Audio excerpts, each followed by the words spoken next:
Music Bank Mixer, making of film series powered by On Location Memphis. I'm Christie Taylor, the creative liaison. And on this special making of, I'm also a part of the filmmaking team. I'm the screenwriter of Smile. And I'm super excited to have from New York, making it sound real big time, from New York City, the crew, the director, producer, Micah Rose, also the stars of Smile, Dwayne Cooper and Janine Farmer. Welcome to the making of. Great to be here. Thank you for having us. So of course, once again, we have been just giving you all some prep. This is a great opportunity for us to just be as nerdy as we want to be about the process. You know, all the ins and outs, the ups, the downs, and I'm gonna try and be as candid as possible. Janine is probably gonna hit me in the head. I'll hit like this. Just some things.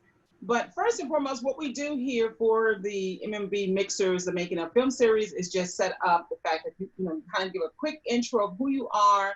Then we're gonna watch the movie, and then we're gonna go into the Q&A. And we do have guests in the Zoom room who are gonna also have an opportunity to participate. So throwing it over to the director, producer, Maka Rose, just give us a little backstory on who you are. Hi, my name is Maka. I'm originally from Oakland, and I live in Brooklyn now. Tried to mash that word up, apparently. I want to apologize in advance. I am in Brooklyn right now, and I live on a very busy street, and we've been having all the fireworks in the entire country go off, so that will probably be a thing as soon as it gets a little bit dark. But having said that, I run a production company right now, and I'm also a producer at Decoit Pictures, and I work on commercials and stuff, and I still do short films. Awesome, yay. All right, Dwayne Cooper. Hi, my name is Dwayne Cooper. I'm an actor. I live in New York now, originally from Jamaica by way of Montreal. And yeah, what else do you want to know? Okay, we'll say the best. We'll save it for the interview. Okay. All right. Good. All right, Janine Farmer. Hey everyone, I'm Janine Farmer. I'm originally from Memphis, Tennessee. Always a Memphian. No matter how long I live in other places, I always represent the M. So I live in Brooklyn. I've lived in New York for about, I think like 8 years now. Yeah. And I'm an actor. All right then. Well, thank you all so very much for participating here. And with this particular making of film series screener of Smile, you all have an opportunity at this time to stop video and mute your mics. And then we're going to go into the screening, and we'll be back for the Q&A. What about marriage?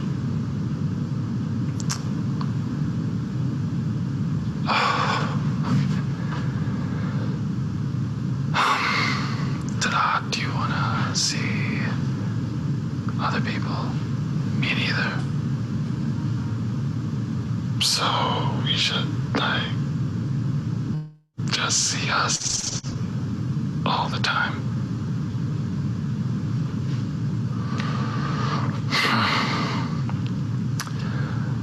Look, my life is better with you.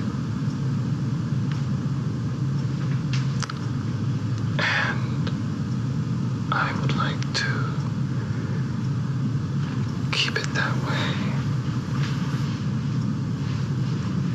So if you're free for the rest of your life, then I would like to marry you. Oh, that's a terrible I don't know. I want to marry you.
April, What? smile. Nuh-uh, Miles. Stop. That's what I'm talking about. Babe. I love it when you give me attitude. Okay, close the oven door. Sexy like. Like this? Oh, hell yeah. I'm gonna burn the sauce. We could always. We are not eating out again. I just made all this. I love you, bad girl. Look. Put that camera down.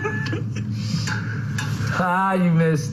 You're getting on my nerves. Now, come taste this. What is it? The Creole sauce.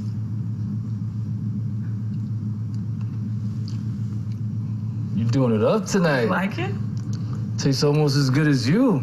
Shut up. We are not skipping dinner tonight. Why not? Get off me. Huh. You famous Creole chicken? What? What?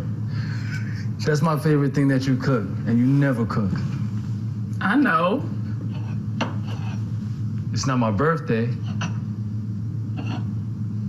Is it your birthday? No. And if it were, I wouldn't be cooking.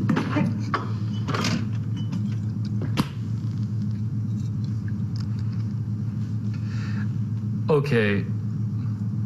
What's going on? It's a surprise. You know I don't like surprises. Okay, remember my boss got promoted to our East Coast office? So, you got her old job? No. But Okay. I got a promotion. All right, that's congrats. I know, with more responsibilities, big raise. A big red babe. We should have gone bubbly. And a relocation package. Relocation package. To the Bay Area.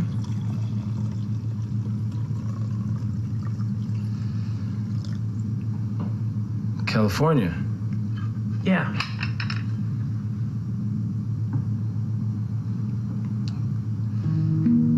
You're moving? I'm asking you to move with me, Miles. Think of the new opportunities. My clients are here. Babe, we can build you a new client base out there. I mean, I'm gonna be creative director. I can hire you until you build up. I can't just keep being hired by you. What about our families?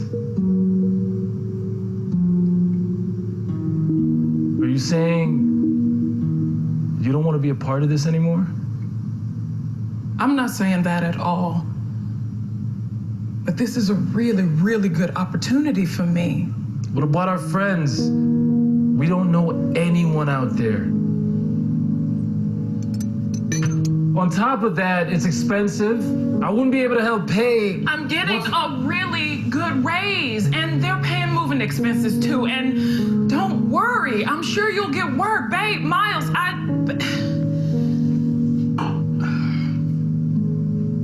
Miles, come with me.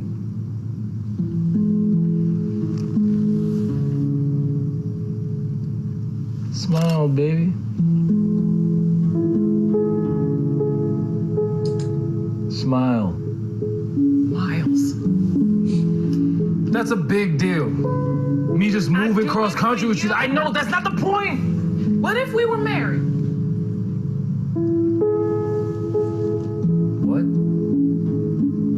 Marry me. I was gonna save this for later, but You're proposing? Do I have to get down on one knee to make it official?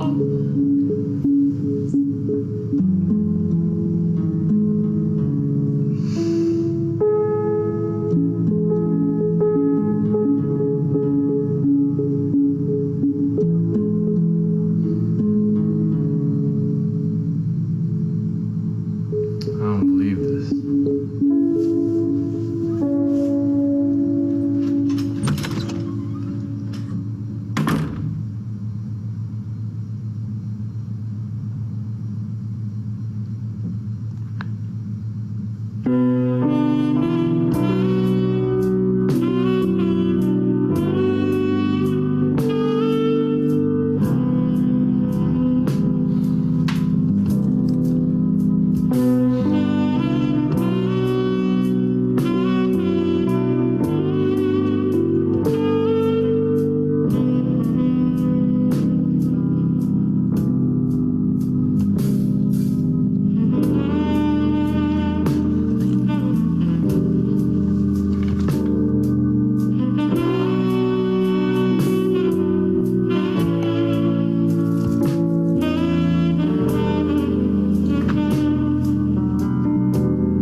Every time I see it, I just want to cry.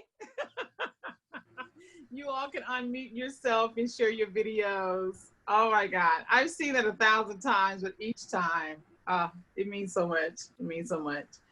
Wow. That smile. Well, first of all, I decided to get a little bit more light. So yes, I'm a little lighter and more illuminated, y'all.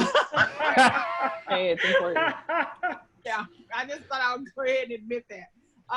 Well, first of all, smile. I guess I will start, this conversation off with how it came to be. And since I'm the screenwriter, I'll give the backstory. So this was a class project when I left radio and had returned back to school, and I was in one of my classes. And one of the exercises really was about how could you write a story about a moment between two people, one location, just in case we had to shoot it. They were just trying to get two students, that whole class exercise of, okay, you have one location and two students, what would you write? And what would be the moment? So for me, being a woman of a certain age, I wanted to explore, and kind of expand upon some of my thoughts about love and romance.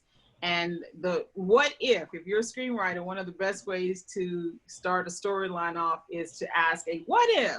What if aliens attacked LA? You know, of course, then you have a movie about that. What, you know, Independence Day, whatever. So it's what if a man was about to, you know, a man and a woman who was involved in a relationship and he's about to propose to her and she beats him to the punch. Can they survive that? That was really the what if. It's like, what if a guy was, you know, and, you know, from there, you know, the story was a moment. It was one scene. Actually, I think I had it, you know, you all basically expounded upon it. And somewhere in this, you know, at the time when I was away at school, Janine, I think was, yeah, you were still living in LA. And Janine and I would Skype. Yeah, we would Skype. That's how far back, way before Zoom.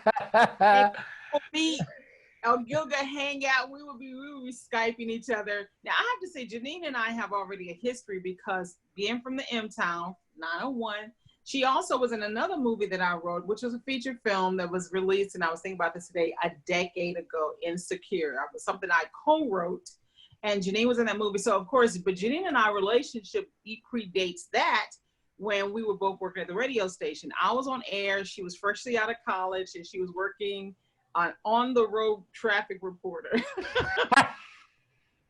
Did not know that. I did not know that either. Listen, I was always searching for accidents, y'all. Yes. Listen, I hope that's on the resume. Yeah, I do have reporting on the resume. I don't think I have traffic reporting. And for whatever reason, you know, he would, you know, call into the station, but sometimes when she would come, because she would literally be on location. Now, of course, I think they've cut most of that out and it's really digital and stuff, but she was one of the people that was literally in the car looking for accidents. But when she would come to the station, I guess she would just make her rounds and stop by the studios, but we became fast friends, big sister, little sister, during the time. And she really spoke from her heart about wanting, that while she had a communications degree, she realized she didn't love that industry. And she wanted to go into acting. And to fast forward into her pursuing that and ending up in LA around the time about a year or so later, I went away to school, left my radio career and started life over in that realm after the movie had come out. I'm like, wow, if I could do that and was doing it part-time, what would happen if I committed to screenwriting? And, you know, we would Skype and have conversations and I would talk about classwork. You know, like, hey, read this one. And she has such an amazing approach to text. And for those who are actors, they understand how you approach the text, how you read the text, how you break the text down, whether it's theater, film, television. And Janine really, you know, I'm giving her love right here. She has an amazing way of breaking down the text. And she would read my stuff and was like, that's mine. She would select films that I wrote. And she still beats me with with no mercy that I haven't put anything else out. But Smile was one of the that she told me way years ago, when she was still living in LA, that once it's produced, it was hers. There's another feature film that's hers too. So Maka, y'all got to get. So that's how. All of us.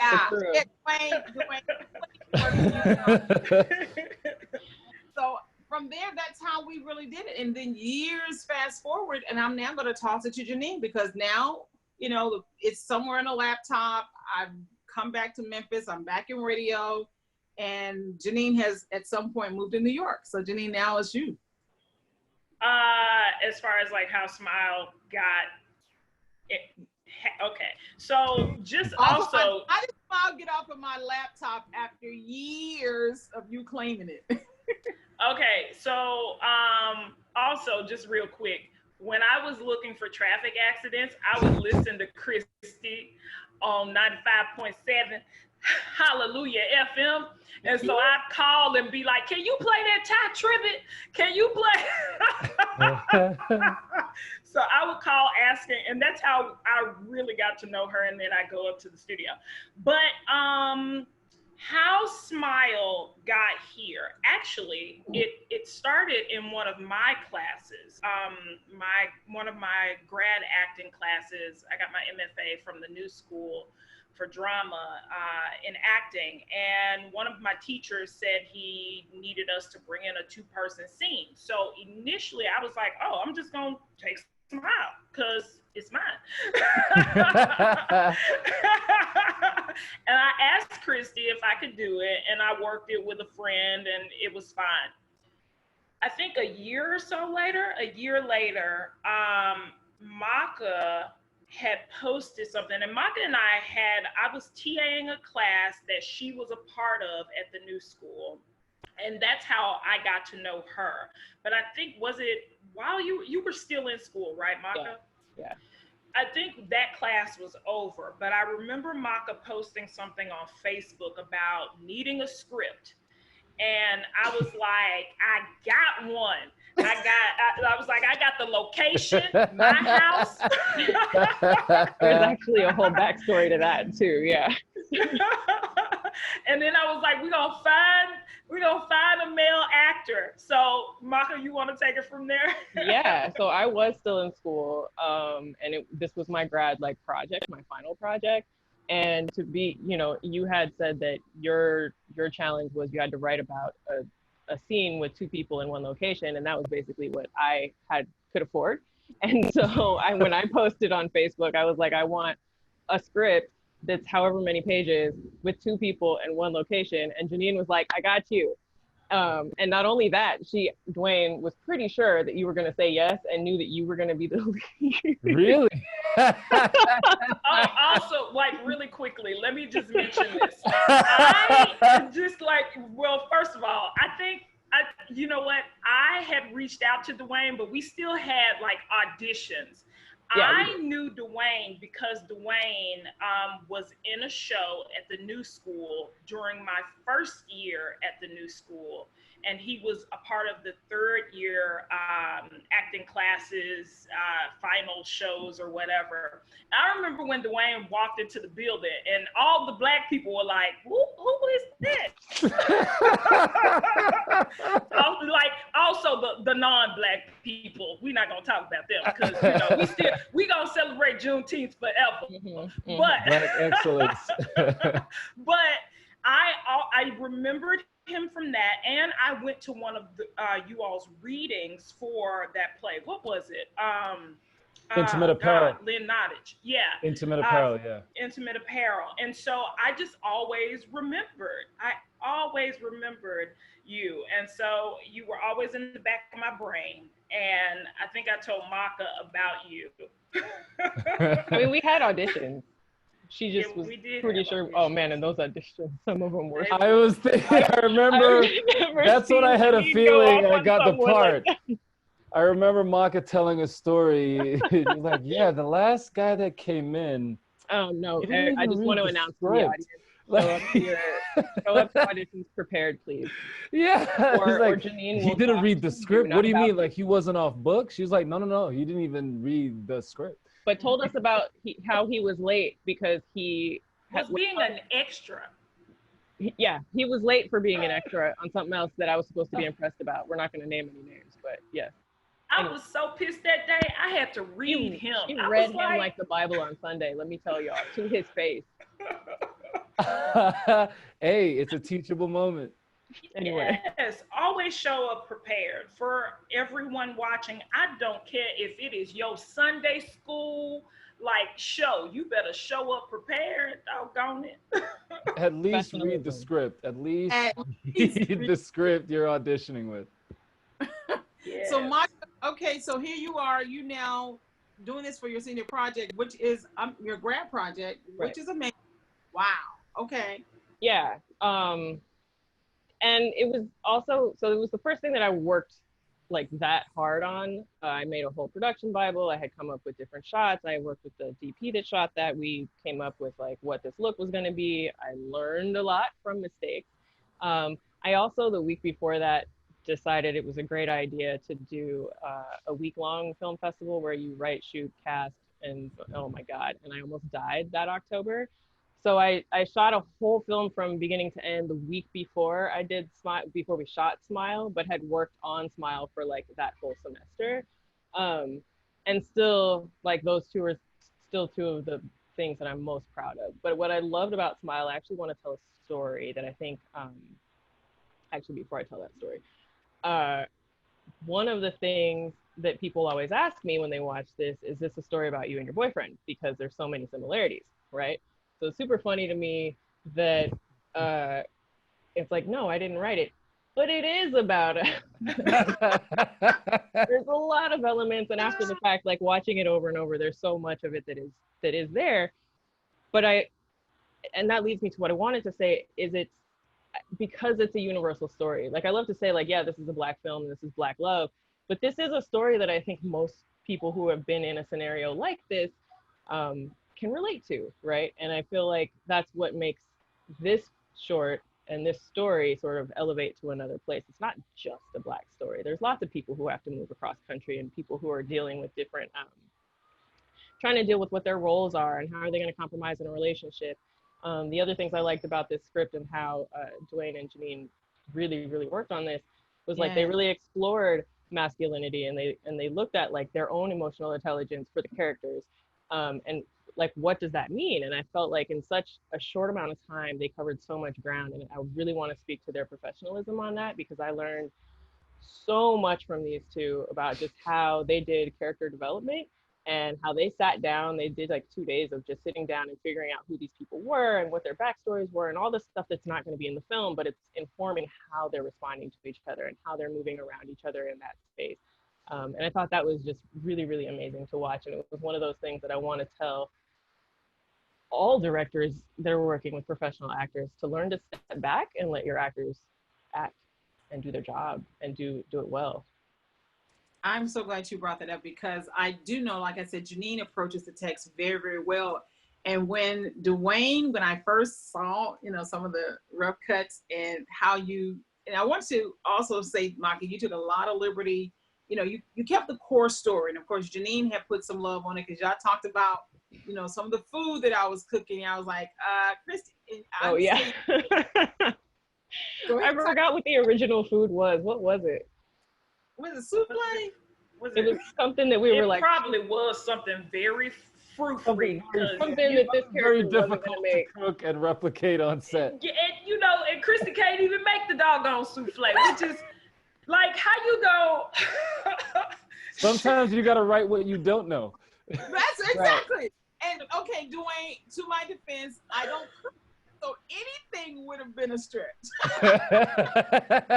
Don't go to one of her dinner parties. You are not going to get meat. It's going to be like celery and stuff. Like, give me the brie cheese. But I understand, of course, you all did approach it from a way to kind of like really anchor it. And I know that you all, when I saw Dwayne in that very, very first scene, because that's in the script, but the way you approached it in his intensity, I was like, huh? Okay, y'all talk. Oh, well, let me just tell you, just from a person that was behind the camera watching this, poor Dwayne was like, I didn't give him really any lines and was like, just stand there and like, tell us stuff. like you want to propose later. And he did that for like 20 straight minutes. Sometimes it works. Sometimes I would just hear Maka go, huh? Would you say, huh? And then I thought, all right, okay, I'm pushing. First of all, there was a lot of leeway, and I felt so comfortable and trusted with both Maka and Janine. So it was a series of me trying to find where it's funny, trying to find where it's serious, trying to touch on how I would actually do it in my real life.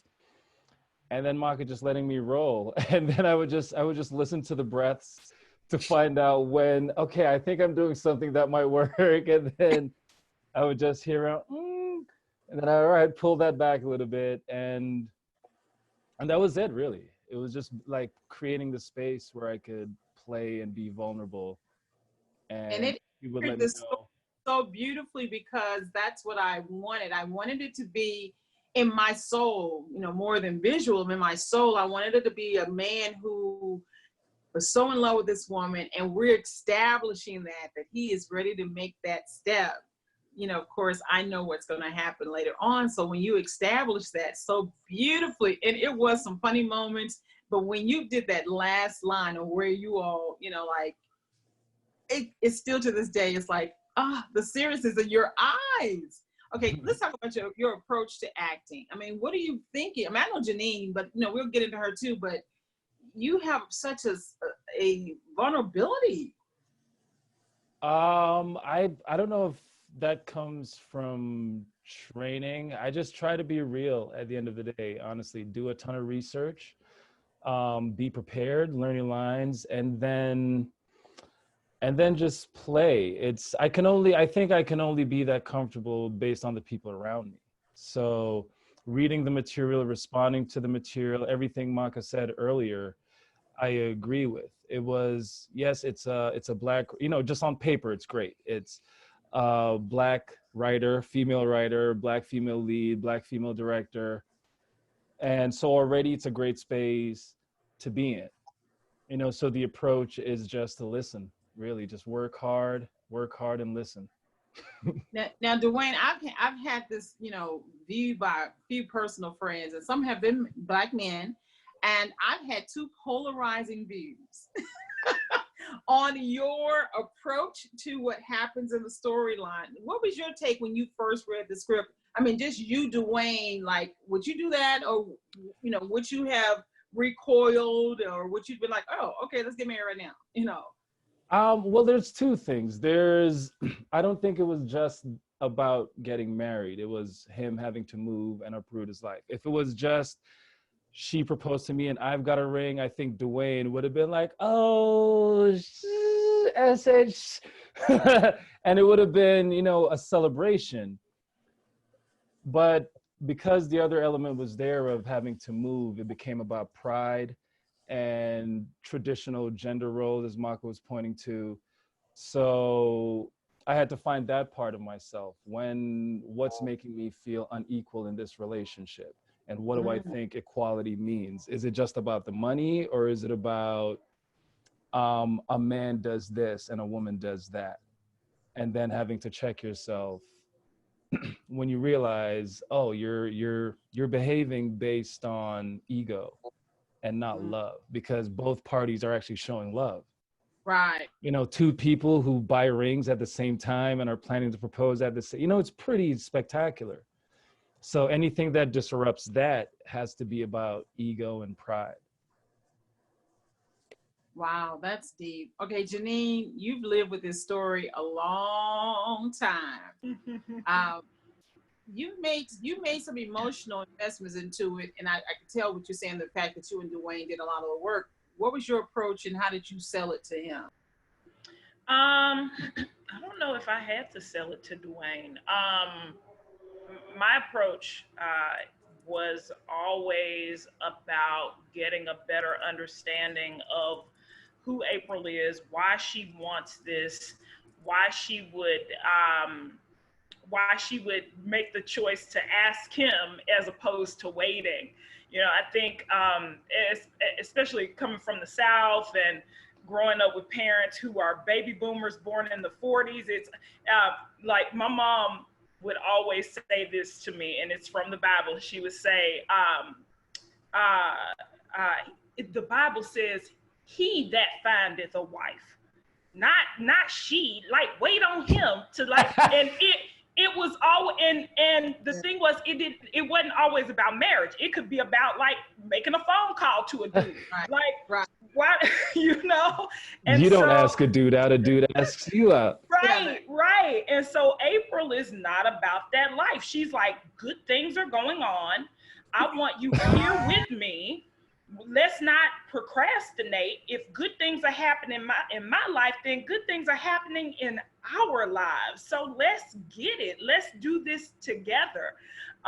We had I think we had a number of conversations about her just being like, nope, not sometimes, like, she hears him, but she already had the plan. Right. She already knew what she was going to do. I also, my process is, when Maka and I were talking about before filming, I told her, for me, in order to have a connection with someone, I have to talk about the character with that actor. I have to do some type of improv. I have to build a backstory in order for us to be in sync when we're doing the work. And so because we had met a number of times before and we had had those conversations, we had built that backstory. When it came time for filming, it was so like we were in sync. And I'm really big on, you know, when someone gives something to me, my scene partner is saying something to me, I'm receiving that. And how does that land? And, you know, what do I give back to him? So the process for me, this entire process was really fulfilling. Watching it again. I hadn't watched it in a long time, And you know, first off, as soon as it started, I remember when Dwayne was doing that improv in front of the mirror. That was day 2 of shooting. We had already shot all of the other things. And it was so funny. It was so hilarious. We were tired, but he still had, and you know, another thing that I learned a lot from Dwayne. I really did. I learned, and I've never told you this. I learned a lot from you. You were taking your time. It wasn't about what was happening with the camera or what's happening with the director. It's like, this is what's happening with Miles. Like, I'm being a regular human being and a regular person. And I learned so much from you. And also just your patience. You know, being on set is really a hurry up and wait game. And it's very tiring. And Dwayne was always just like, you know, jokes or just like mellow, or just really cool to be around. So it was a great opportunity. Oh, thank you. The feeling's mutual. Thank you. And not only that, Maka, also, like, I don't want to leave you out. Like, I felt like the fact that you took this project, which I had been wanting to do forever. And I was like, finally, it's about time. And it's someone who understands who these people are, you know? And you came with your ideas and you made it fresh. And you brought in I don't know if he's fiance or boyfriend now. After 9 years, I don't know what to call it either. He's in the chat too, if anybody wants to have a conversation. You brought in your partner, and you know, his work elevated. The photography elevated the. I mean, I was using his camera. Yeah. Like when I showed up in my own shirt, Maka was like, "Oh my God, I think Michael has a shirt." Oh, when we just watched it right now, I realized I was like, "Oh yeah, he's wearing a Michael shirt at the end." Oh no, that's my actual shirt. And I remember putting that on and she was like, yeah, he would wear this. And then I have Michael's camera and I'm like, so it was easy to find who Miles was and who, because I felt Maka had such a personal connection to the story. Yeah. One of the things that I loved about that, and I see a couple of questions that Angela has been sending. One was about the economic disparity. And also, did I write that in? So I'm gonna say that as I wrote that into the script, and Janine has already kind of touched on it. We both grew up in a Pentecostal environment where, you know, men were leaders. You know, there's a very traditional approach to womanhood and manhood and, you know, respectability and things of that nature. And April is a part of my quiet defiance. You know, I never got married, never had children, and coming from that very religious background, those were things that I was conditioned and indoctrinated to do. But in my own quiet defiance, I, you know, bucked the system, you know, as sweetly as I could. Janine personified more of the fieriness in April that I actually feel. And, you know, oftentimes my approach and my thought process about love and relationship, which is the whole what if, is something I really, you know, not struggle with, but always thought about. It's like, why can't a woman, if she loves a man and we're already in a relationship, ask him, you know, for this forever together, like, hey, let's do this. I've always seen marriage and relationship more as partnerships. So Maka, I totally understand. It's like, it's a partnership. It's love. It's a love partnership that doesn't require the labeling anymore. But I know, like with what you all did with April and the way you all brought her to life and brought, you know, Miles to life. And FYI, if anyone ever wants to know, Miles with an S, take the S to the front, that's Smile. So this is also me utilizing Miles, Smile, and the photography. And me and Maka, we talked briefly one time about the energy and the approach she brought to Smile, which was so Love Jones. And like you said, so much of you and your partner's photography and film approach. I was like, oh my God, this is so Love Jones. And you were like, yeah, that was inspiration. Love Jones is one of my favorite movies. And if you also know Love Jones, there's a photography, you know, element to that. So the economic disparity, I brought that in because it was adding layers to her womanist approach to life, while also being very committed to a man, a Black man specifically, who was an artist. All of those things play into her more traditional role, her traditional approach. He's an artist, yet they have found a way to jail. So even when I've had people like, why would he do that? It's like, well, he's already in a very relaxed position in their relationship. So when he finally decides, I'm going to be the one to ask her to marry, and she once again, okay, let's get married because I'm moving cross country. You know, it's like, she just took my balls again. But, you know, it's like, but he loves her, knows her.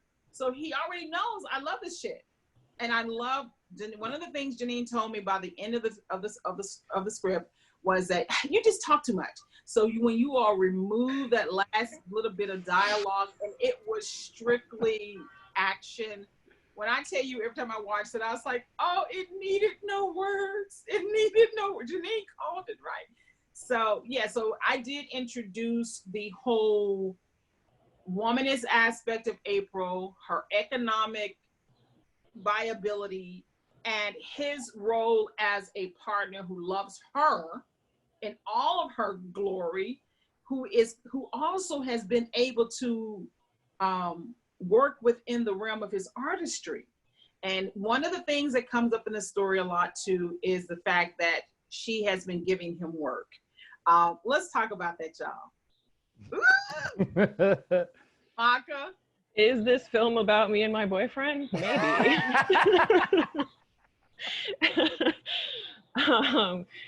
No, I mean, that's actually one of the things that I really liked is the depth of her character and the way that challenge. Yes, it is. He just said, yes, it is. LOL. Oh yeah. I mean, it's true, right? Like at least for me, like I identified with that part of the character because in that way, I'm very traditional and like I have to have a job. So even though I'm still directing, and it's like, but I'm doing commercials, but it's a very like this is what I do every day. Right. I can't freelance. Like I can't. And I understand a person who can. So like Miles's character, I understand because Michael has done that for so long. But one of us has to have stability. And so I understood that from April's character, and also just the fact that she's very her character is very driven. She knows what she wants. She's very clear about what she wants. It's not just this job. It's not just moving. She wants him. I have all these things together and I just want it to work, right? Like this is it's supposed to happen this way. And I liked that because it did create the tension between these two characters that clearly have a ton in common. If you look at the work that Miles created, which is Michael's photos. Amazing work by the shout out to him the whole time. Love it. But if you look at the work that he created and we're talking about the work that she's doing, they're not that different, right? So it's like you do need both sides of these characters to come together in one place and make it work. And I thought that the economic part was super valuable just based on conversations that I've had with audience members, which I would love to share one a little bit later because it's not directly related to this. But that disparity really rubs people the wrong way, but then they get it, right? Well, some get it. Some people are like, what are like, well, I would never date you.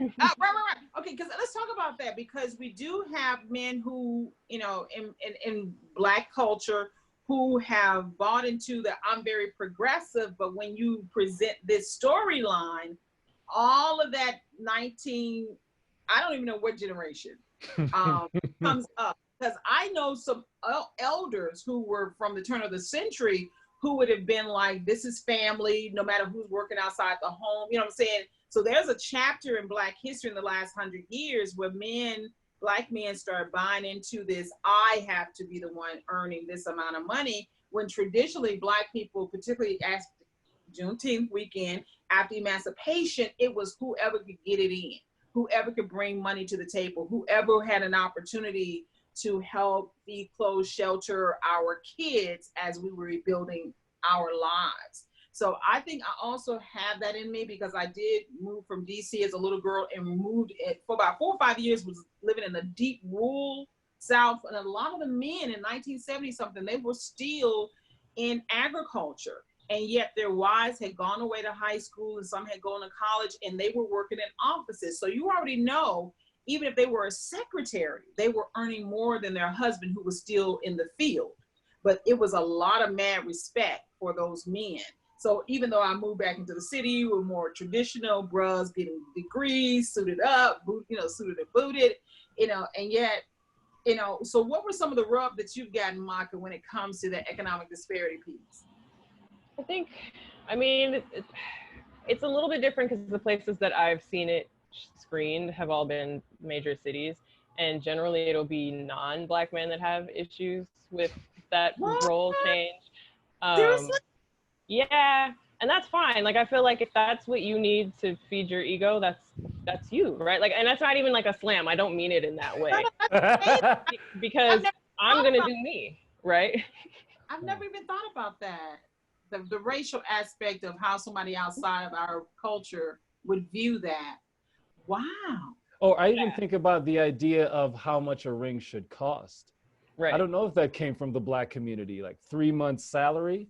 It wasn't. That's clearly not, that clearly didn't come from the Black community. So all these ideas are tied into the traditional patriarchy, I would say. Yeah, I think also, like, Black women have always worked. We were never the housewife. I mean, there are some who are housewives now, but like, we have been, like, Black women were in the fields during slavery, picking the same amount of cotton or more, With when babies, it came to, say again? Holding babies.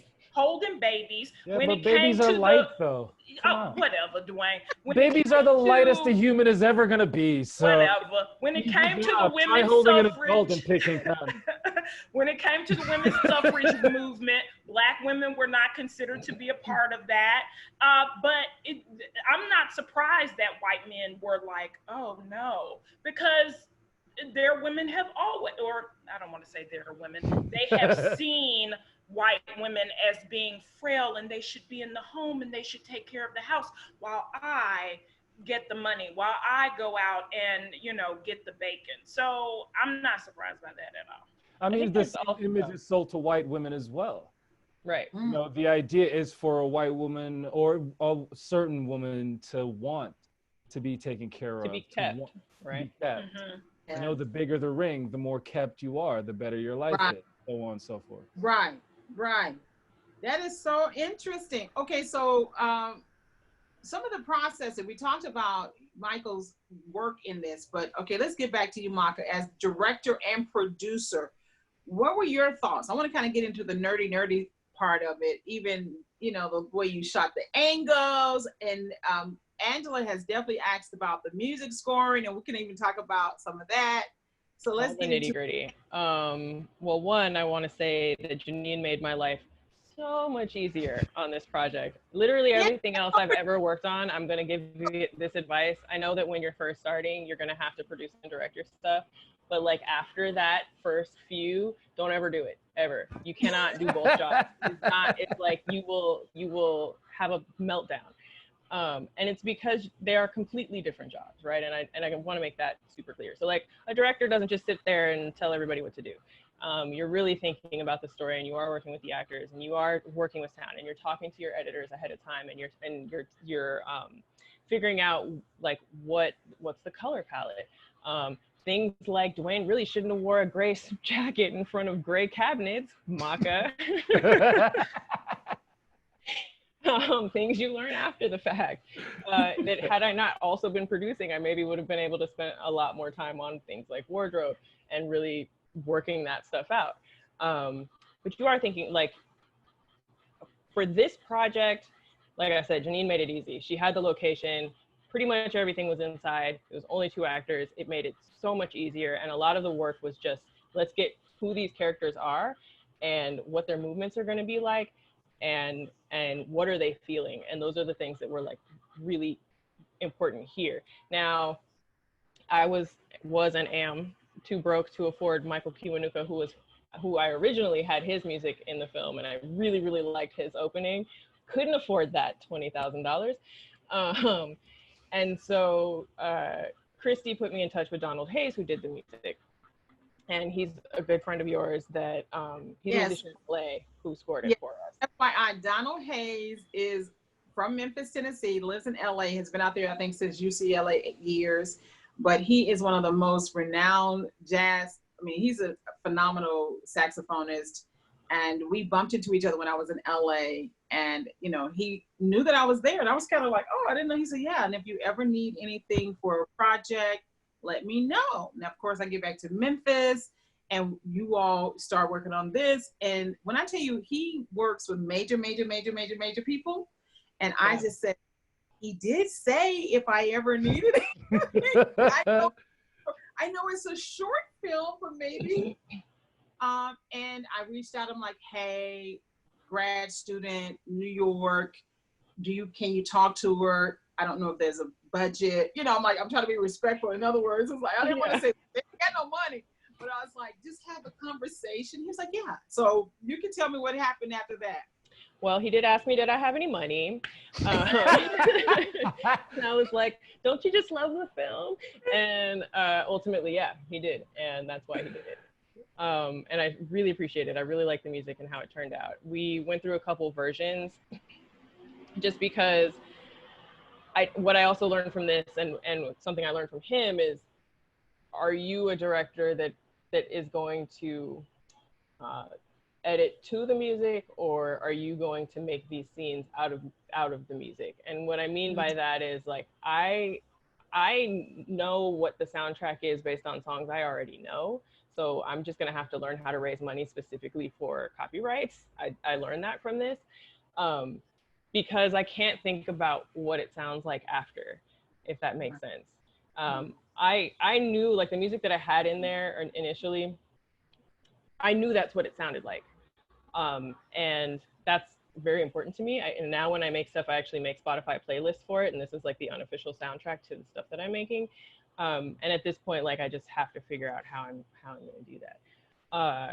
But it was cool because he made several different versions based on the music that I had. And he was trying to keep the same tone and had some suggestions. He was very good about the kitchen scene was a little bit moodier than I originally had it. And I was like, no, I get it. Like, I get it. I like that. Yeah. And he delivered it really fast. It was great. I don't know. I like working with him. Yeah. Now, a question was about music licensing, because of course that's what the Memphis Music Bank is all about. So what type of relationship? Because once again, Donald Hayes, he's a beast. So since he did show love, how did you all, cement the relationship regarding this project? Putting his name in there. So that's all he requested? That's all he requested? He didn't ask me for anything. He did it for you. Ultimately, he did it for you. I mean, I think we're all aware that, like, a short film doesn't make money. So, which is why I have 2 SAG actors. Let's also talk about not having money. I have 2 SAG actors who I didn't pay. We fed you. And Janine cooked for herself. And I cooked for the crew. For the crew. And she cooked for us, too. I know. Special diets and everything. Special diets and everything. That was one of my favorite parts. Just us figuring out how to eat and who eats what. so glad you all brought that up because this is important because, you know, it is a lot of love with this project. It is a love, it's the baby of Janine. I just happen to have written it and she made it happen. I will always say that she made this happen. She helped you all bring it to life. And these are, just FYI, explain to them, Maka, for those who may be watching, what it means to have two SAG actors in a short film. I mean, I feel like the SAG actors should say this and will say it more clearly than me, but SAG actors have a base that they're supposed to get paid and they're supposed to have certain agreements and there's like healthcare and stuff involved and all these things that I still haven't ever been able to afford to like actually do. And so you have to go through a process with SAG where you get permission basically and tell them exactly what your budget is, what you're like literally where and where you're shooting and like what it is, and you submit the script and all this, and then they say yes or no.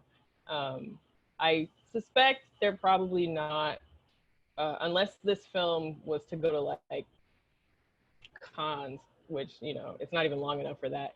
Unless that happens, I don't think SAG actually cares that much. It's about, is this going to make money or a certain level of recognition, at which point they want a piece of it. Okay. Now, in the event that, okay, we can give Janine and Dwayne an opportunity to talk about, you know, the fact that you all, and explain to those who may be like, what's a SAG actor? One of you all can take that. Dwayne, you go. It basically means you're in the union and you have a standard day rate of pay. It usually means you're getting paid and benefits, so on and so forth. For me personally, because out of school, most of the work that I was doing and anticipated getting were short films or non-paying work. I just wanted to get experience, so money was never an issue. Once I became SAG, the only thing that really changed for me is that the directors and producers are a lot more worried about it than I was, and I had extra papers to sign, but nothing else really changed. What made you decide this project then? Most of the work I get is through referrals or through someone who's seen me in something. And so far, that's my preferred way to work. You know, sometimes the rat race of auditioning, you know, can get disheartening. So whenever someone reaches out to me who's seen me in something or who I was recommended to by someone I've worked with before, those are just automatically my favorite jobs to take. And so I felt like somehow Janine and I knew each other already, so it was easy. And I enjoyed the script. I could relate to it immediately. You know, I have to say that when she told me, and I got this guy from the new school, he auditions a lot for, and she threw out the name of one of your, I would say, how you pronounce his name? Mahershala Ali? Yes. Yeah. You usually go in for stuff that he has gone in I for. usually do. I was in a bar once. I was leaving the bar and I went to close my tab, and the bartender looks at me and goes, "Are you Mahershala Ali?" And I was like, no, I'm not. But I get that. And she goes to give me back my credit card and looks at it and sees my name is Dwayne Cooper and then looks back at me and goes, "Yes, you are." And gives me my card. And I was like, oh, all right. But Okay. usually I'd audition for stuff he went in for, or Anthony Mackie. That's another one I get. Oh, wow. I'm similar. Yeah. I have a similar aesthetic to both those, which I'll take it. Yeah. That's high cotton, as we say in the South. That's high cotton. Yeah. All right, how was, of course, we know that this was a very important script to use. So let's talk about your co-producing element to it, because you did some stuff like that on Insecure. I think I don't even know all the things that I'm supposed to be doing as a producer. I think that I'm just the type, right? No one does. Like, you know, I have like the complete production handbook and all of those things. But I think, I know, I am the type of person that when something needs to get done, and if I'm very passionate about it, I am going to help. I'm going to find something. I'm going to find the location. I'm going to find the people. We're going to figure out the food. Like, I'll help look up the documents. And because I cared so much about Smile, and I still care so much about Smile, and I care about Maka, and I care about Dwayne, and I care about you, Christy.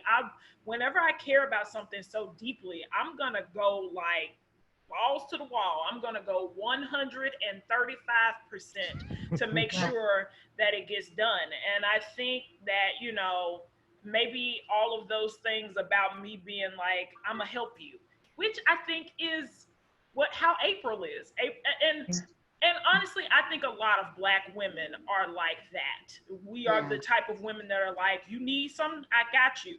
Shoot, when folks from Memphis come to New York and they've never been here, I'd be like, you need to look up all these housing places. You need to check out this job. Like, I just want things to go well for everyone. And so for me, I didn't even know that Maka was gonna list me as a co-producer. I didn't even know you were gonna do that.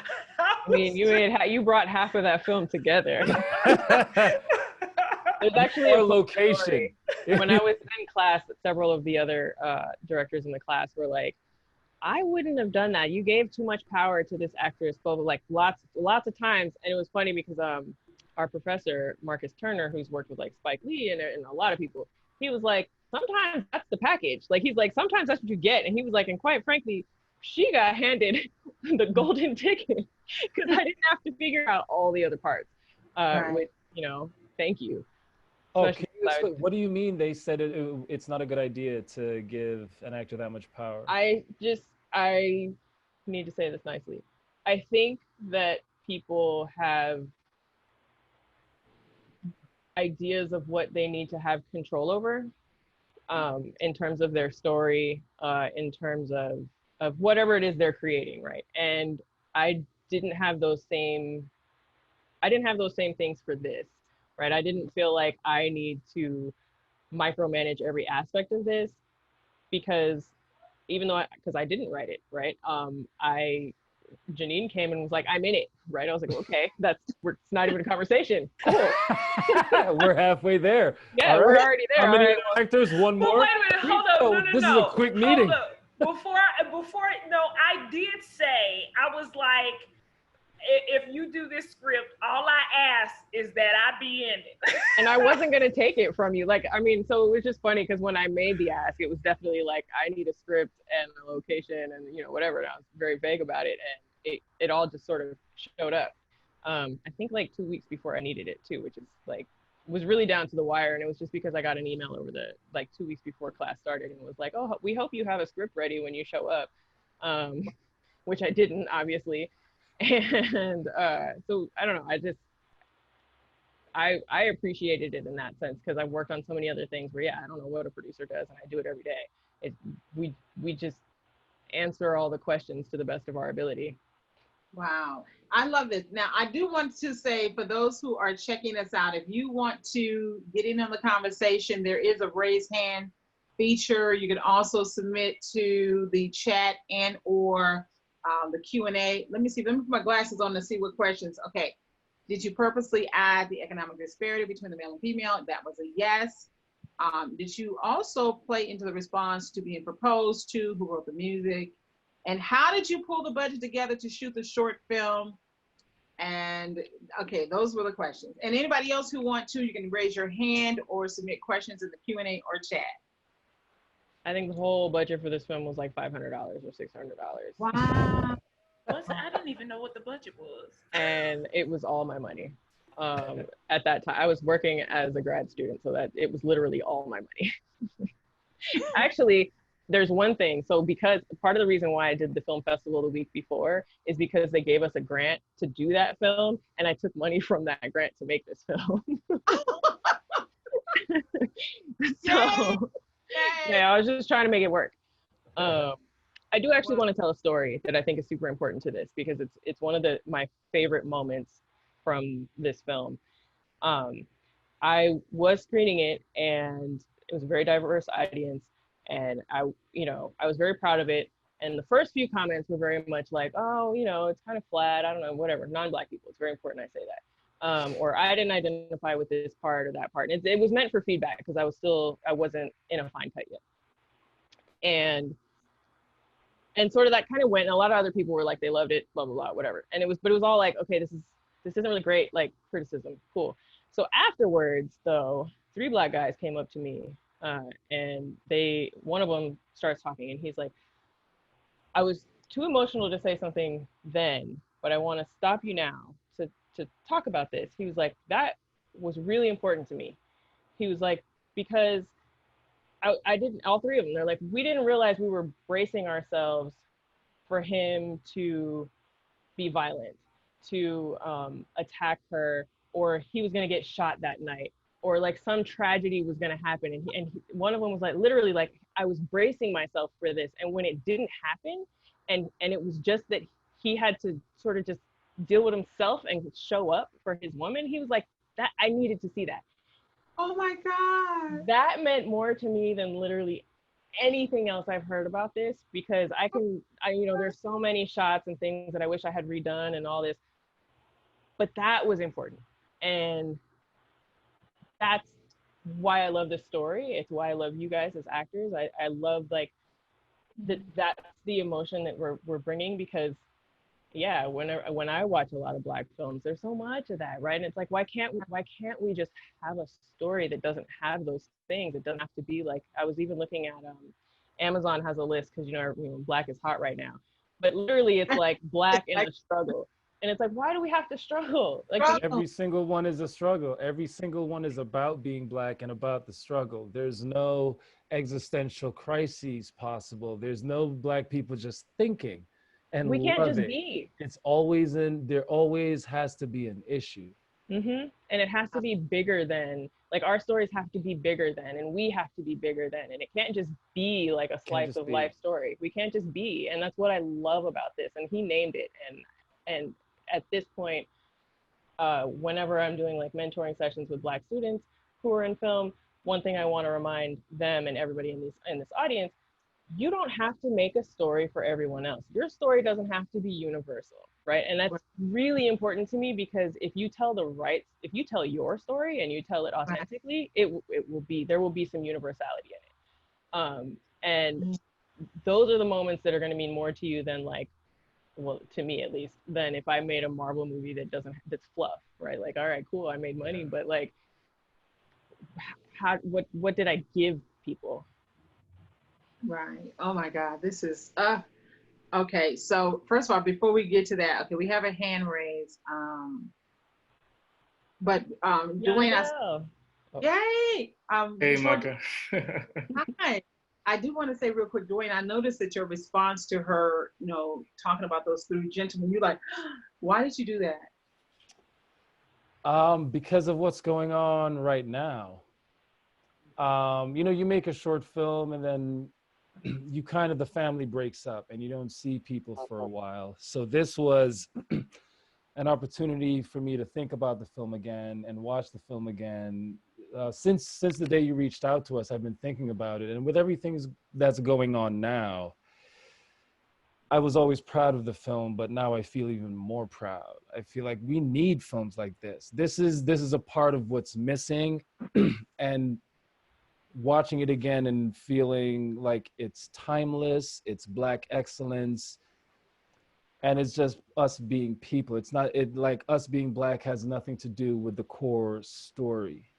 Right. And, you know, there's definitely not an excess of those stories in the market right now. So yeah, just today, what's going on now, to watch that film, because we made this before what's happening now, you know, we made this before the current climate, and to hear people react then while taking in what's going on now, it's just, clearly it's needed. We need these images. We need more of it. We need a lot of it, and we need a lot of it quick. Yeah, there's also a photo in the beginning from a protest in Pittsburgh for when Antoine Rose was murdered by police, and I forgot that photo was in there. And it's like, man, we're still there. Right? It felt like today, seeing Yeah. that beginning, I was like, oh, this was made like now. We just made this. That's the feeling of it. Mm-hmm. Timeless. All right. Well, Janelle, is that how you pronounce your name, sir? Come on. It's Hi. Hey there. Yeah, it's Hi. Jandel. Yeah, I wanted to talk about that. I actually, all the tears came to my eyes when the pictures were coming up. Because this morning I was watching Selma again, and all of that came up. So this film was beautiful and elegant in the sense that, yes, it addresses so many things. From the little thing about the cooking, the Creole sauce, that was great, by the way. And my question was about the double proposal. You as a writer, Christie, Yes. would you change something about the double proposal? No. Because you're a woman and being Yeah. rejected for the first time, but yes, you love him so deeply that he comes back and then he proposes, and yes, you accept it. Would you change anything about that, or you as a woman, or anybody in the panel as a woman? How do you view that double proposal? I would not change that, because when I originally wrote it, that was part of what I wanted to explore. You know, because I am a woman who most of my womanhood has been shaped by Southern culture. And as Janine has already stated, it's like, he that findeth a wife, findeth a good thing. A good thing. So I'm actually also playing into the he finding me, he's pursuing me, you know, because even though forward-thinking Southern women, we still like that. He owned me. Real talk. That's real talk. So it's like, I know I looked at you and looked you up and down and then turned away. That's a true Southern belle. So that's some, and me and Jenny have talked about the Black Southern belle storyline. So that's why y'all have me crying over here, because Janine, yes, you're right. It's time for me to tell these stories, because we talk about all the time, a lot of the complexities of womanhood has not been, you know, it's just a slice of life. And I think, you know, going to your question is, I love the double proposal because while I jumped the gun through April and he had to reassess, like, am I the head of this household? Will I be leading this relationship? And even through that walkout, which y'all did so beautifully, I just like how he took his time with that. It took a lot of green tea. Oh my God. And then he came out, and Janine tapping into, if I can say in that moment, it strips her down to her Black Southern belle. Yeah, she's in New York, she's made good, she's moving to the other coast. And now her man has basically reduced her back to her core child girliness and like, no, you're not going to do this. And then when he comes back, the way, thank you. Like I said, I think I had some more words, and Jean was like, we don't need those words. And the action was everything. So no, I would not take out the double proposal. Now, I'm gonna let Janine and Maka give their take on it though, but I love that because, you know, Miles was like, no, I'm gonna do this. He owned me, y'all. I think just piggybacking a little bit off of what you said, and for some reason, Jandel, I can't remember how you pronounce your name. Yeah, that's fine. When you asked the question about, would she change anything? My brain went to like, is he not coming back? Because I think April knows he's coming back, and she, being that Southern belle, I've asked you. Now you're gonna have to come for me. like I'm gonna let you come find me after you get over these feelings. Wait a minute. To have this conversation. We love each other. We love each other. Like what? And I the double proposal, also I watching it, I haven't seen this in so long, and it just, it was so, it makes me miss being with people, like acting with people. Oh God, I miss acting with people. But I had this thought of, in the back of my mind, and I think even remembering of her being like, oh, this was a part of the plan all along. Like, Yeah. like, Like just in the chat that you looked relieved, that April was relieved that he had already, had his ring ready. Yeah, like the double proposal, I think it's fine the way it is.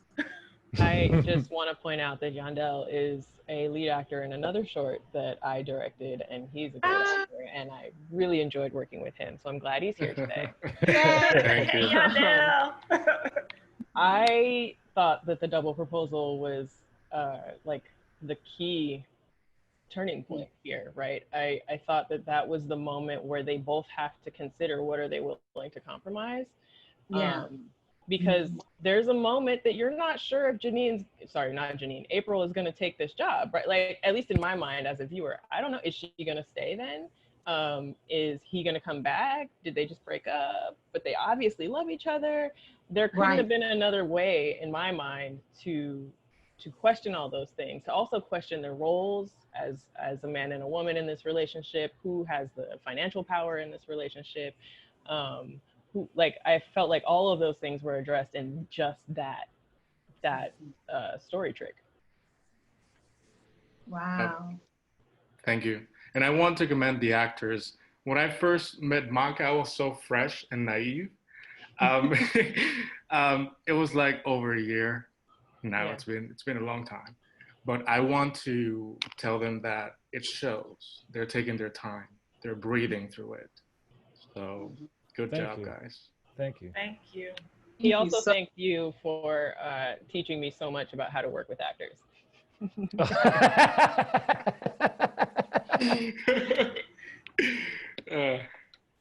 But thank you very much. We appreciate you hanging with us today. I saw a thank you and a congratulations for my girl Francine, who watched us from the Detroit area. Also, Sydney, is that?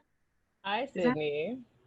We just met. She's a student. Somebody else jump in. Come on, Sydney Jack. Ask a question. You've got like actors, writers, directors. Somebody jump in. He's a pressure. Yes, pressure, Sydney. While they're raising their hand to come in, I do want to say you did take a lot of liberty with the script as far as the visuals, because I didn't paint that in. You had them outside. You have these additional amazing photography. Let's talk about your approach to that. While you all are raising.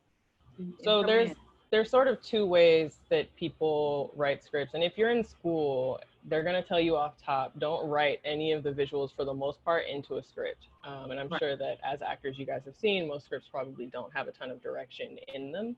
And then there's people like me who refuse to listen to that advice. And everything I write has all of that in it because I don't want to lose any of the important elements visually to me. And which is probably why I won't shop scripts around, because people are just going to be like, what is this? What I do want to say, because I was trained to be a paint by numbers formulaic writer and to give the space for the director to give the vision. So when you did that, I was like, oh, you still picked up on the essence of what I was feeling though. And that's sort of the reason why you're not supposed to put a ton of direction. And a well-written script like yours is one where the director can read it and the actors can read it, and they'll get that, they'll get the essence, and then it's about building upon that and figuring out what this looks like and how it feels and what it sounds like. What are the textures of this film? What are they wearing? And what are the things that are important to them? What goes in the background? Like at the time, what's the name of that show? There's a reason why there's a swear jar in the background, right? Because of the Black Marvel show that was on Netflix. Luke Cage. Thank you. And Luke Cage was on at that time. It had broke Netflix, so I had to put that in there. Like all of those little elements, your script allowed me to have a lot of freedom in, as well as changing some of the, I mean, a lot of this is going to happen, and I'm just going to say this for anybody who's a screenwriter. Directors are going to change things about your script. And it's not because your idea was bad, it's because some things just either aren't shootable, or it's going to have to be adjusted based on what we have available to us. Maybe we don't have, I'm not going to be able to get a spaceship, right? We might have to do this on Earth. I don't know. Can we be spaceship adjacent? Right. What if I got a really have a nice Zoom video with a car? spaceship behind me? Yeah. And so I would say, like, to a screenwriter who is trying to get their scripts out there, don't get wrapped up too much in that, because things are going to change, as long as, and Christie has said this about this script, as long as the essence of what the script is, what the story is, and the character development is there, then I think you could potentially be very happy with what happens at the end. But it also requires some, if you get the opportunity, some conversation with the director would be great too. I will say too, I remember several conversations regarding that, like where do they live? Mm-hmm. Where are they moving from, and where are they moving to? Right. And you not wanting it to be New York, but figuring out a way to shoot outside without showing that it's, you know, all these other things came up. Yeah, I actually bought that Chicago footage with the budget from the other film I did.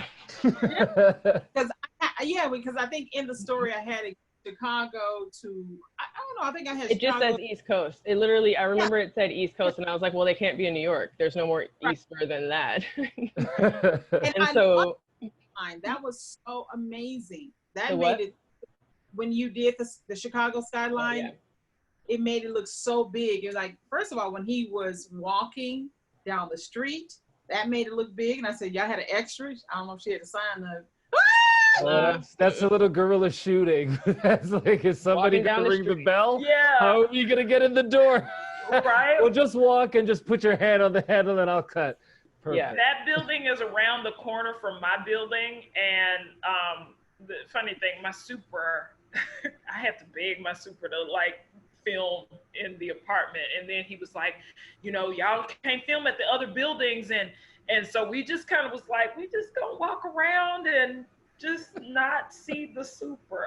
Like, and let me tell you, that is the story of guerrilla filmmaking. So another piece of advice on other things: no, I did not get any permits for this. No, I didn't get licensing for this. I didn't get any of the things for this because I couldn't afford most of them. Okay. And if you are going to shoot on the street, in most cities, you are required to have a permit. But also just don't get caught. You can probably hide behind it. I'm a student. You know, and be cute. Right. It works. And be like, I didn't know. Where was I supposed to go to get that? Yeah. You want to be in a film? So strong. What do you mean? This is for my Instagram channel. Or you do what? And this, just real quick, because someone, I think Sydney Jack asked the question about Southern dialect. Yes. I tend to get away with things by using my Southern dialect. I get extra Southern when I need something. It's why my super loves me, you know? That's why I was able to shoot in this building. But Sydney Jack asked something about dialect and something that she still, they, okay, I'm gonna just go with they struggle with, and any advice on standard American dialect. You know, Sydney, at the new school, I had a neutral American speech class. I had a teacher. And when you're in the program, you get really like, you're constantly doing the work as far as decreasing your accent and I guess making it more palatable for the industry. And I will say that, you know, I don't say time anymore. I say time. You know, my accent has decreased a bit.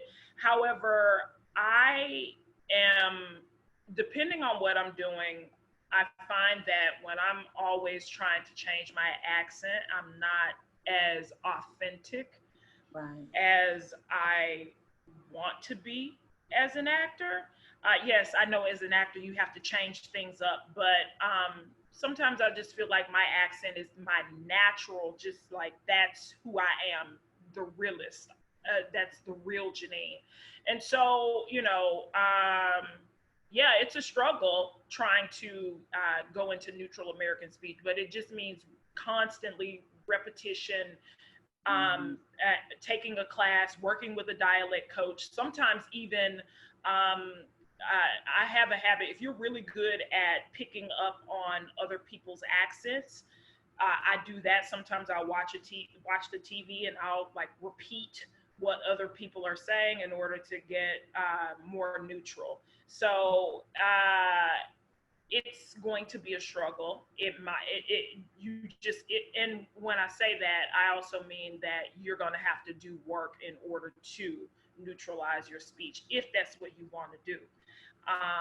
Yeah, but I try not to worry about that as much. I let other people trip on that, and if they don't like this southern sweetness, that's a personal problem. I'd like to make two comments. One, I thought it worked for her character being in Chicago, just because a big city has people from everywhere, right? Yeah. So that wasn't really an issue to me, and it wasn't even a conversation that we had. I also kind of want to directly address the accent conversation. I remember listening to Craig Mazin, who's the creator of Chernobyl that was on HBO. And one of the things that if you've watched it and listened at all, none of these people have the same accent, even though they're all in Russia. And but it's important. No, but it's important. He Right. said the reason why was because whenever he was asking the actors, because there's I forget his name, the lead actor is like a British guy or whatever. He was asking these actors to do the accents at first, and he found that they were acting too hard to the accent. So like Janine said, it was like you're not being authentic. He said that when he just said talk how you would talk but deliver these roles, they were so much better. After a while, you don't notice it anymore. Right. You don't realize that all these characters are clearly not from the Eastern Bloc, but it doesn't matter because the story was so good, Yeah. and they were so in their characters. So I don't know that I thought that was really good advice as somebody who's like learning to make things, just because it's like how important is that? Because then the other thing he said was if I really, really, really needed to have that, I would have gotten Russian actors, right? Right. As, you know, That's true. which one is going to be more important?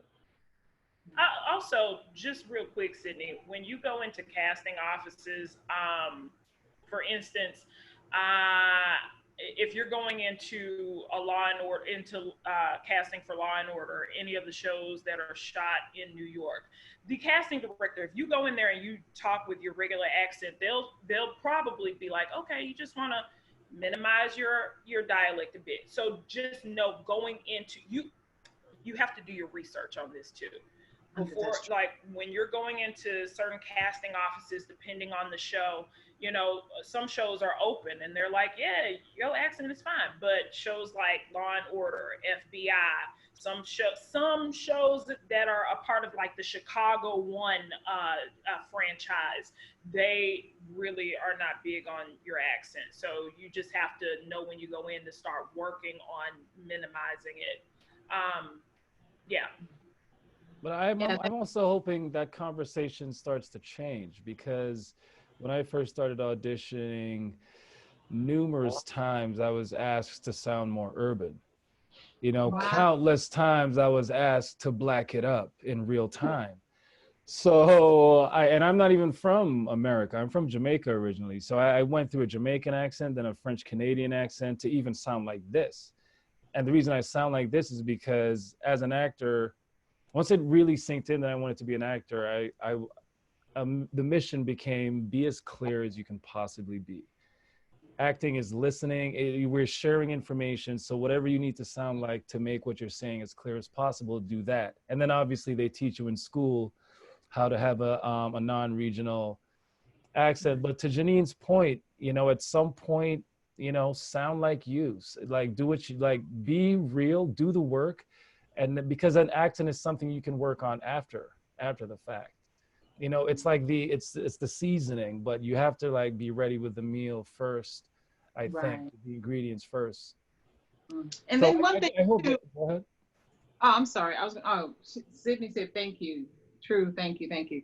Yeah. One of the things too, is you all were talking about voice, because I had a career in radio, being from the South, I did a lot what Janine did too. I would watch television and try to pick the most non-regional sounding anchors, particularly on national television, just so that I could sound like middle America, because going back to your point of clarity, being able to be understood by is anyone there, but I still love Girl Honey Child. There's certain I like the color, but it's by choice. You know, it's by choice, and I understand the importance of consonants and adding, good diction, ending your words, because in the South we have a very relaxed tongue.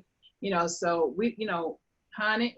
I'll never forget the story when we first moved from DC, and we were still pronouncing things like water, water. And they would make fun of us because we would say, "Can we have a glass of water?" And they're like, "You want some water?" So being able to, as you say, be flexible, and when you're in a profession that requires you to communicate, understand you're always who you are. And, at the same token, there's work that you do. Any other questions before we get to the wrap up? I would love for somebody to jump on. You say your husband, boyfriend, partner is on here too? I think he had to leave. Okay. So Francine, we got Richard, we got Sydney, of course. Francine, do you want to jump on? Are you cute? Francine might be like, what? But in the wrap up, I just kind of want to go to each person and find out what you're working on now. Q&A, there's a quick Q&A. Okay, yeah, jump on. We have Francine, and just raise your hand, and our moderator, our executive director, Angela Green, is who's managing everything. She will bring you on. All right, Angela. So even as we're preparing, okay, Francine, hi, welcome. Hello. Hi guys. Great. Hi, Francine. Hi baby. I loved the film when Christie first showed me it was a couple of years ago, I think. Beautiful, and just I like the comment about this being just a pure love film that could apply to anyone, but it's good to see it Black love without the struggle. Great job, Maka. Great job to your boyfriend as well, but and to the actors, Dwayne and Janine, that I know and love dearly. Christy said it, but I was just thinking it as she was getting ready to say it. What's next? I know the pandemic has halted everything. What are you looking forward to as it relates to the future? Now that Hollywood is looking at starting production and whatnot, what's your future plans? Well, I can start. The pandemic, the only good thing, well, there's probably been several good things, but one of the good things is it's given me time to do a lot of pre-production, finalizing of some films that are not done. So like Rispetto is one of them, one that John Dale, who called in earlier, that he stars in, that needs to go into finished final fine cut and just be put out in the world, because that just needs to happen. It's also allowed me to start doing a full production Bible for a series that I started, and I've done 3 episodes for, that I would like to finish all 8, which is it's a sci-fi show, but more like Black Mirror. So it's like near future, and it's about tech, and it's our relationship to it. But not nearly as depressing as Black Mirror. And and they're all like 5-minute episodes. They're very quick. They're meant to be for the web. And so 3 are out now. I've been calling it not Black Mirror because I don't have a better title right now. But that's fine, because I'm applying to producer labs to try to get not just funding, but like connect with other producers in the same realm of science filmmaking and tech filmmaking, and see if there's money, for one thing, but also just other venues to put these videos. And then lastly, I'm learning a lot about pitching right now. One of my jobs as a producer, as an associate producer, I've been allowed to pitch stuff, and I'm on my first commercial for Nutella, and I'm very excited about it. Congrats. Thank you. So I'm learning a lot because of the pandemic in a way that I don't think I would have been able to without, because I love being in production and I love that kind of stress for some reason. So I like to sort of like distract myself by just being that busy, but this has been great because it actually makes me do the tedium that I haven't had a lot of time for, especially for my own work. Excellent. Thank you, Maka. Dwayne? Nothing really.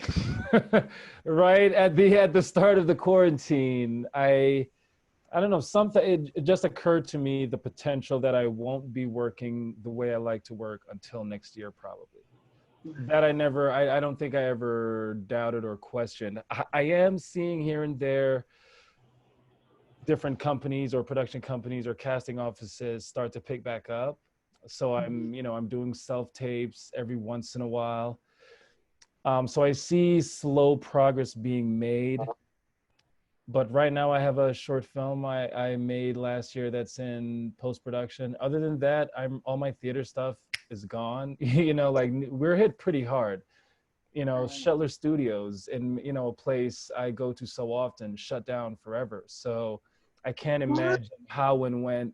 Yeah, I can't imagine how and when theater is gonna come back. At especially independent theater. It's because you're already operating, knowing you're operating for a loss. And now, so all that money, all the shows that I had planned for this fall, all that money is gone, and who knows when, because even put up a play, that's a year and a half in advance, at least, to even schedule, get a theater. So I imagine like films will start to pick back up, but I'm okay waiting till next year, because I just don't see, this is a time business we're in, the amount of time for pre-production, and it's just, I'm hopeful that it will come back, and I'm hoping that what happens is productions get leaner, because I feel like I think there's a lot of waste right now, and in the hurry up and wait, and the size of crews, and as we've shown with this film, a lot of productions can be scaled down. So I'm hoping this teaches us, that meeting could have been an email. Like, we don't need you here at 4 a.m. You could actually come in at 7 a.m. And so I'm looking forward to that. But in terms of a upcoming project, who knows? I'm ready, but who knows? I love it. Thank you for that actor's take on that. I hadn't even thought about. Yeah. All right, Janine. A lot like Dwayne, I have been doing a couple self-tapes because, everything is down for the industry, casting directors, agents, managers, we're all in a waiting, we're all sitting in a waiting room, basically waiting to see what's going to happen. And so while their projects that they were initially working on had halted, they started doing open calls and generals, which is a general is like an open call, asking for self-tapes. So I've been doing a number of self-tapes. My manager set up a number of sessions with us for Q&As with casting directors and agents and whatnot, just to get a better understanding of what their work is like, what their job is like, what they expect coming into the room. So that was actually, there were a lot of things I wasn't aware of, and that was very eye-opening, and also a really good way of connecting. So when, when it comes time to like maybe take a class with those casting directors, I can say, I did that Q&A with you that my manager set up. So I've been really trying to figure out how to keep those connections.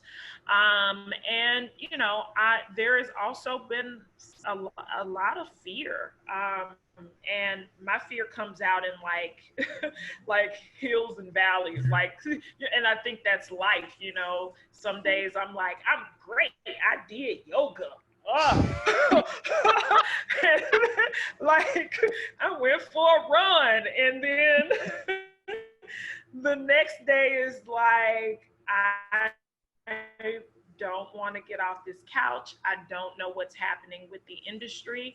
I don't want to be in this position again to where I feel like I'm depending on other people in order to survive. Because last year I gave up a lot of my stable work, that, those freelancing gigs and the stable work, in order to focus on the acting. And then the coronavirus hit, and it's like, what do I need to do? So I've been trying to figure out this voiceovers, getting more into that. I keep coming back to it. When I was a little girl, I wanted to be a writer. I don't know how. I think the only person that knows that is my mama. And I used to want to write romance novels, but we made a romance film. But I've been, for a couple of years, I've been thinking about writing children's books. I want to do something that is connected to art. I cannot work I can't be in corporate America again. You saw how I was at Clear Channel. I was not happy. That was a communication company, So, but overall, I think I've just been trying to spend a lot of time in getting better with self-taping, getting better with figuring out how to network with people, even though I can't see them, be in front of them. And also figure out what I love to do. This is a time where things are silent. I don't have roommates. I'm alone. I'm quarantined. And, this is the time to figure out exactly what I love and put my efforts into it. And then there are days when I'm like, I don't feel like putting my effort into that. And you know what? That's okay. Okay. So that's where I am. Well, that's a big. Go ahead, Maka. I think it's important to also point out, the three of us are in an area that got hit really, really hard, and the coronavirus is not a joke, right? So I said I'm doing a lot of things, and I am, but that doesn't take away from the fact that all of my work stopped. There was 1 week, I think it was March 15th, that week, it was just email after email that every project I was on and is done through August. And we're hopeful that we'll open up enough to actually shoot in August. We don't think so, right? And that's a real thing. And if we don't shoot, none of us make money. And I don't know what that looks like, because we know we're going to get a second wave. And, we can try to skirt around rules, we might, because we still got to pay rent, but there's also a level of self-preservation that's very important here. All right, I want to make money, but I don't want to do it at the cost of an ICU bill after. Right. So my neighborhood was hit really, really hard, and we're still at a 45% infection rate. So I'm not confused that this is a very serious scenario, and everyone's job in New York stopped. Unless you're a nurse or something, everyone is not working. So. Well, Francine said thank you for those very poignant answers, and I appreciate you all. So as for me, of course, last year I had ended my radio career. Contract was not renewed, but it gave me space last summer to really regroup, what do I want to do? Part of that came with creating a consulting service so I could actually teach people what I know about media. And it also, though, it really gave me, as I was going into the top of 2020, I was like, I can really get back into, as we say, the writing, the artsy part of it. And then, Rona show up. And I've had to really balance expectations with the need to create, the need to be connected with other people. And I must say that part of the sanity, and I must shout you out, Angela Green, is being able to do the virtual aspect of what we're doing right now tonight. You know, screening movies, having conversations about, you know, art development, and just really learning how to pivot. And that has been a word Francine and I've been using. How quickly can we pivot? So I have in the last, and of course, then in the midst of a global pandemic, in the last couple of weeks, having to deal with some of our long-seated American issues. You know, it has taken me, you know, I was wiped out a good week or so, you know, emotionally, just trying to figure out how do I, as I set myself up and find new ways to communicate, you know, through my artistry, through podcasting, through virtual experiences, and have to also be inundated with so much information, you know. So I've had to, you know, but this has been, I must say tonight has been a great reprieve. It has been something I've looked forward to, and y'all had me crying tonight, seeing that beautiful work again. And I know at the beginning of the year too, we had talked briefly about bringing it to life. Because Maka, I want to work with you. So honey, I want y'all to come down here. Thank you. I want to. Yeah. So now I guess we're just gonna have to shoot against green screens. Y'all just be in the house. Right. Well, now we have a spaceship. There was a piece that I wanted you all to bring to life, but I really think that there could be some creative ways. I mean, particularly, I will say this, you know, when it comes to creativity, when you're looking at what the music industry is doing with all these homemade videos, I really have been thinking, I'm like, how can we tell stories using people with your own stuff, and yet, you know, whoever is an amazing editor, you know, piece a story together. So maybe, you know, we could think about something like that. Yeah. Absolutely. I'm into it. Yeah. Okay, we had to go do a GoFundMe this time so we can have more than $500.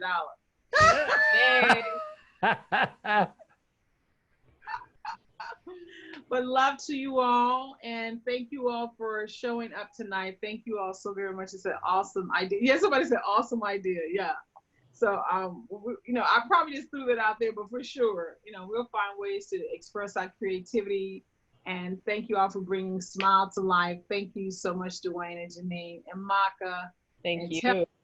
Tell your life partner love his work, and he definitely gave extra to this work, and may we all smile. Thank you. Thank you. Thank you, guys. All right, thank you, Angela Green. And once again, this is On Location Memphis Music Bank Mixer, making a film series. And tonight we had the joy of watching my project, Smile, with the amazing cast, director, and producer. All right, until next time. Bye-bye.